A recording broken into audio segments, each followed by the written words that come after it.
और यूक्रेन के खिलाफ महायुद्ध में पुतिन एक साथ कई मोर्चे पर मुकाबला कर रहे हैं। पुतिन ने ज़ेलेंस्की की सेना को तबाह करने का एक फुल प्रूफ प्लान तैयार कर लिया है। देखिए, इस फुल प्रूफ प्लान के जरिए जिससे सिर्फ 90 दिनों में ज़ेलेंस्की की सेना का सर्वनाश हो जाएगा।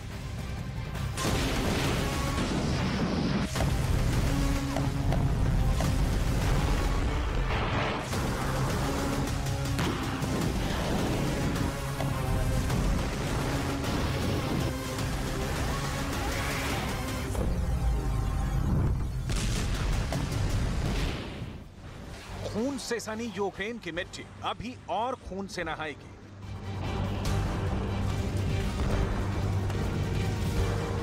हाड़ मांस के इंसान टुकड़ों टुकड़ों में हवा में उछाले जाएंगे।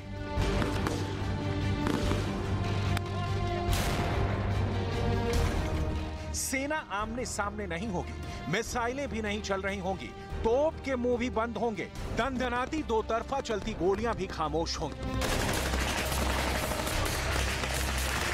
लेकिन ये कहीं भी हो सकता है। यूक्रेन के आर्मी हेडक्वार्टर के भीतर, जहां सेना के टॉप कमांडर्स बैठे होते हैं, ज़ेलेंस्की के बंकर के अंदर, जिसे अभेद माना जाता है, जिसकी निगरानी डायरेक्ट पेंटागन से होती है, यूक्रेन की पनाहगाह बने सुरंगों के भीतर, जहां देश की आवाम ज़ेलेंस्की की जिद और पुतिन के परचम फहराने की ख्वाहिशों के बीच मौत के खौफ में छिपी है। कहीं भी कभी भी ज़ेलेंस्की की सेना चिथड़े चिथड़े उड़ती नजर आएगी।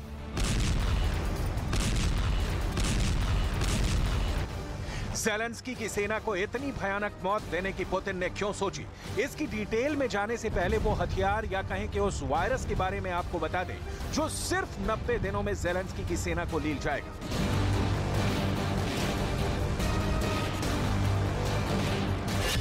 पुतिन के टॉप कमांडर्स की मीटिंग हुई है। इस मीटिंग में यह तय किया गया है कि बॉर्डर पर लड़ने के साथ साथ ज़ेलेंस्की की सेना को उसके अंदर घुसकर चोट दी जाए। इसके लिए पुतिन ने फैसला किया है कि रूस एक आत्मघाती दस्ता तैयार करेगा। ये आत्मघाती दस्ता बिना बम बारूद के ज़ेलेंस्की की सेना के बीच कूद जाएगा, वो चाहे बंकर में बैठे हों या बैरिकेड लगाकर बैठे हों। पुतिन का यह आत्मघाती दस्ता अभी 90 दिनों के लिए एक्टिवेट किया गया है।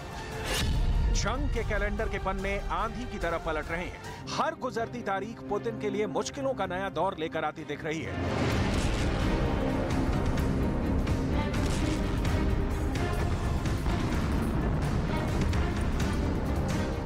रत्ती भर भी खौफ की काली साया न ज़ेलेंस्की के चेहरे पर दिखती है, न इस साया का डर बाइडेन के बयानों में दिखता है, न कीव की यात्रा में दिखता है।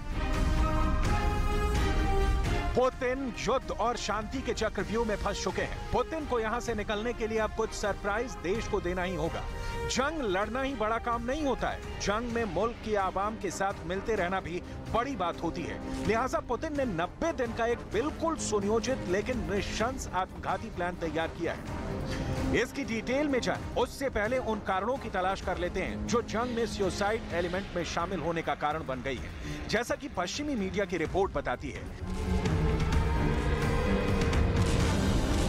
जंग जिस मोड़ पर खड़ा है, अड़ा है और अभी और दिखता बड़ा है, उसके मुताबिक पुतिन के पास विकल्पों का टोटा पड़ गया है।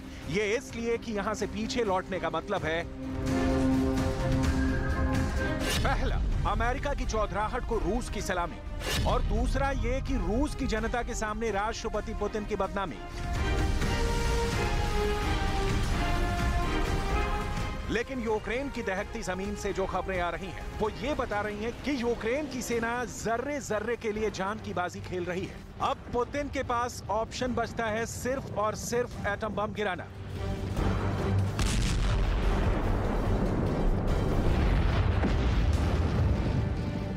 जिसके गिरते ही यूक्रेन ही नहीं मिटेगा, रूस भी मिटता दिखेगा। पुतिन ने जितने न्यूक्लियर वॉरहेड यूक्रेन और अमेरिका के खिलाफ तैनात किए हैं, अमेरिका ने उनसे ज्यादा नाटो देशों में न्यूक्लियर वॉरहेड रूस की घेराबंदी के लिए तैनात किए हैं।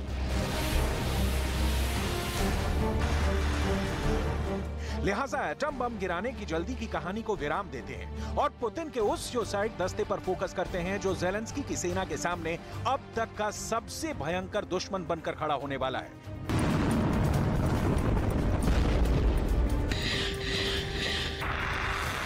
अक्सर युद्ध में दो सेना लड़ती है तो सेना दो काम करती है, दुश्मन को मारती है और इसके साथ ही दुश्मन से खुद का बचाव भी करती है। लेकिन आत्मघाती सेना तो सीधे मौत चाहती है, अपनी और दुश्मन, खुद की और दुश्मन की, दोनों की। ये जंग की सबसे घिनौनी तकनीक में से एक हो सकती है।